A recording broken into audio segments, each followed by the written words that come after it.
Hey everybody, Dustin DePierac here, columnist Andy Graham. Yo.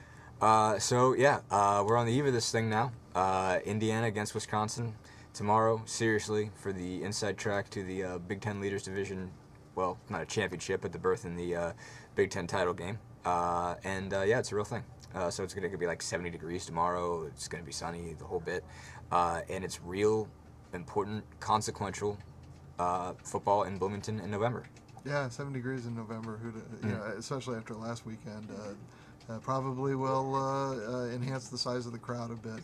And it ought to be a really intriguing game. And most conventional signs would point to a Wisconsin win. They've beaten Indiana 7 times in a row.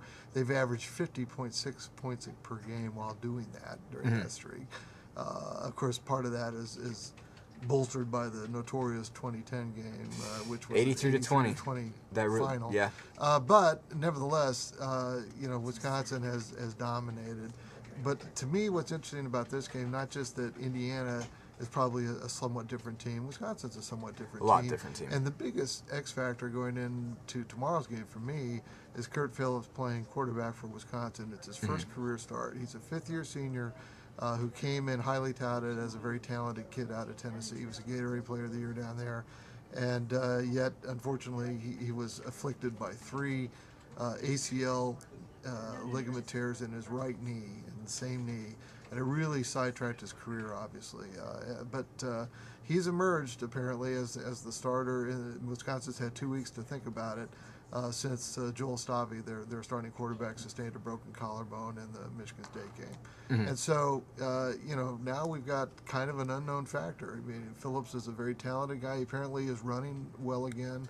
He's recovered from his injuries. And especially, if he can give Wisconsin a little bit of a quarterback run option kind of on the edge look tomorrow, because between the tackles, Indiana's been fairly stout. Monteball, look, Wisconsin's Wisconsin, and James White, they're great backs running behind a huge line. But Indiana has stood up to between the tackles kind of running attacks, even by good teams this year. Michigan State came in here, and Le'Veon Bell averaged 3.3 yards a carry, even though he got into the end zone a couple of times. So it isn't like I necessarily expect Wisconsin just to run roughshod over Indiana like they've been able to do in some recent games, unless they can get to the edge, and unless a new quarterback gives them enough in the passing game to kind of keep Indiana from just loading up the box all the time. I have a hard time just imagining either one of those things happening. And I think that even if, as much as they kept Michigan State in together, Michigan State still won that game. But in the same aspect, like you said, they've been much better between the tackles, and really that's because Adam Replogo and Larry Black have really stepped up and played like seniors, and they're not getting manhandled by anybody anymore. I think one issue that really the whole team had last year was sort of everybody, nobody was in great shape, and everybody sort of had to lose weight. And last year, when it came against big offensive lines, they got pushed around because they were smaller. Right. Really, they were smaller than they were ever used to having been. Right. And this year's team, kind of, they sort of lost weight till they got down until their sort of true foundation of who they actually were, and then they added strength on top of a much better base. And so all of a sudden, those guys, especially those 2 tackles, can truly hang with what's going on in the middle there. But Wisconsin is still huge. Wisconsin is still gigantic. They're on a different level of big. So that's still going to be hard for them to deal with. But you're right. I have a hard time imagining that. I imagine Kurt Phillips can bring a different kind of level as far as bringing a different sort of run game.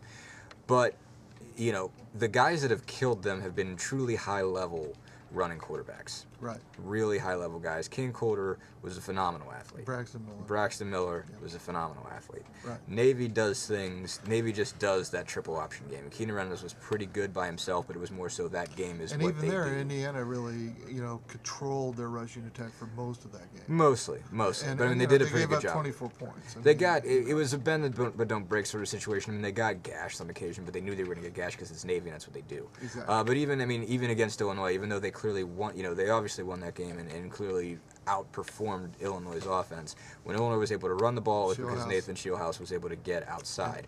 I can't, I'm not going to act like I've watched a lot of Kurt Phillips because he hasn't done anything. He's only thrown 12 He's only thrown 12 passes. It's not like there's been a lot of film that I might get on him. But I have a hard time believing that a guy that's had 3 ACL tears and is starting for the first time is going to be able to run this extremely, is going to suddenly bring in a very sophisticated zone read option. I agree with all of that, but I mean they've had 2 weeks to evaluate Indiana and say, okay, where can we attack them? Where are the weaknesses? Yeah, I think not that the zone read is that hard to run. No, but, it's not. And I also think that Canada, as the offensive coordinator, he did. Now that you bring that up, he was known to force the zone read. Yep. I forgot the Ben Chappell zone read option. You just reminded me of that. I forgot about that. That was genius. I mean, I would say, it did work to a degree. Everybody ripped him for it, but he would do that zone read, and it would set up this gorgeous seam pass down the middle that that Chappell ran just beautifully. Every time, obviously he didn't run the ball. Ben Chappell didn't run. But it did set up things nicely. As much as Canada got some heat, but Canada had some genius things every once in a while. And I thought that was one of his smarter moves. And I think Canada's going to have some wrinkles that will attempt to make Indiana pay for loading up the box. Because Indiana's going to want to load up the box and try and deal with Monte Ball in between the tackles. And Wisconsin's got some edge players, don't forget. Jared Aberderis is a really good wide receiver. Aberderis is a great player. Yeah, he's a great player. And also, I recall, he was the one that really had the sort of... the 83-point game. Yeah, the one touchdown, the one that Aberderis had was like, okay, really, Brett Bielema, now you're just mean. Because there was just no need to do that at all. Right. But yeah, no, they do have that, and I can't see it being as good of a zone read game as they've seen just because they don't do it.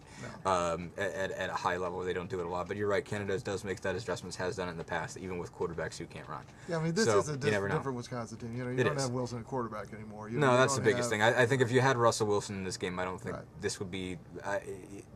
I think Indiana is 7-point underdogs. If you just gave Wisconsin Russell Wilson right now, it's 21 minimum. I agree. That guy was really good. He was.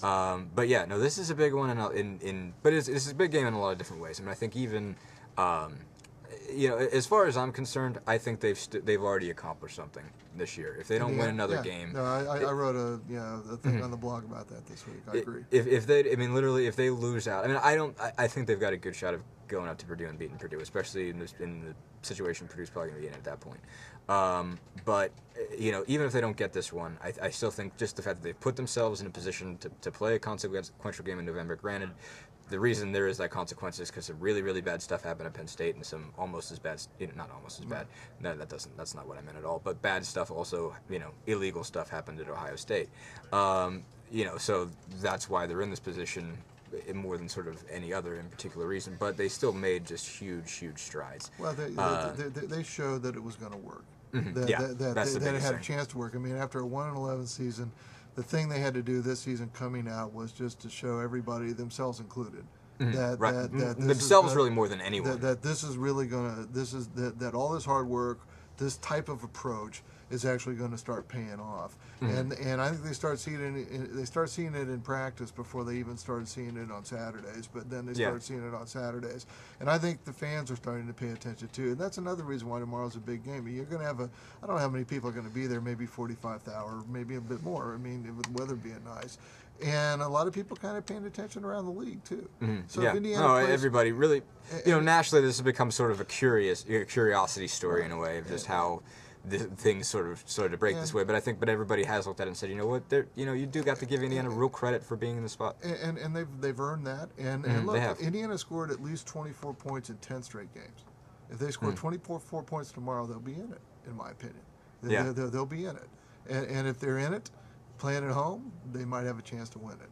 And boy, if that happens, I really think that what a lot of people thought I think myself, or at least I'll speak for myself here, I thought next season with 8 home games and all those sophomores becoming juniors was really the year that they had the best chance to break through. Yeah. But the fact is they're a year early. They're a little bit, they're ahead of schedule. They have a chance to break through tomorrow, which will be a heck of a thing.